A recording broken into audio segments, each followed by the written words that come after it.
ఈరోజు మనం రూతు చరిత్ర విందాం. బెత్లెహేములో కరువు వచ్చినప్పుడు ఎలీమెలెకు అనే మనిషి తన భార్య నయోమి ఇద్దరు కుమారులతో కలిసి మోయాబు దేశానికి వెళ్ళారు. కానీ అక్కడ అనుకోకుండా ఎలీమెలెకు మరణించాడు.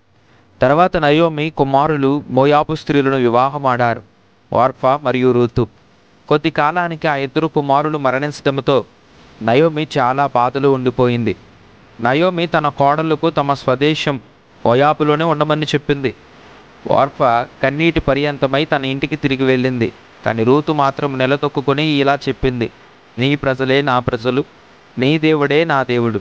ఆ విధేయత ఆమె నయోమి వెంట బెత్లెహేమునకు చేరింది.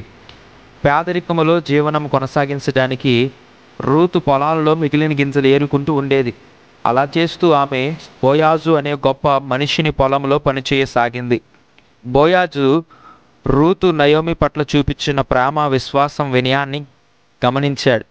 ఆమె కష్టపడి పనిచేయడాన్ని చూసి దేవుడు ఆమెను ఆశీర్వదించాలని కోరాడు. నయోమి సూచన ప్రకారం రూతు రాత్రివేళ థ్రెషింగ్ ఫ్లోర్ వద్ద బోయాజు దగ్గరికి వెళ్ళింది. వినయముగా అతని పాదాల దగ్గర వంగి తనను రక్షించమని కోరింది.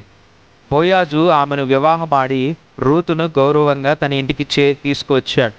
ఒక విధవరాలైన రూతు జీవితము దేవుడు తిరిగి నిర్మించాడు.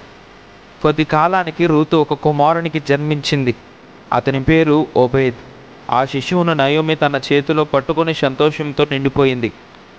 ఓబేద్ మెస్సయి, తర్వాత దావీదు రాజు. దావీదు వంశములో నుండే మెస్సీయుడైన యేసుక్రీస్తు జన్మించారు. అలా ఒక మోయాబు స్త్రీ అయిన రూతును దేవుడు తన మహత్తర యోచనలో భాగం చేశాడు.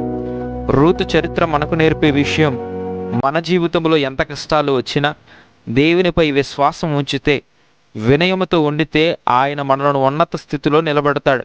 రూతు చిన్న స్త్రీ అయినా దేవుడు ఆమెను తన రక్షణ యోచనలో భాగము చేశాడు.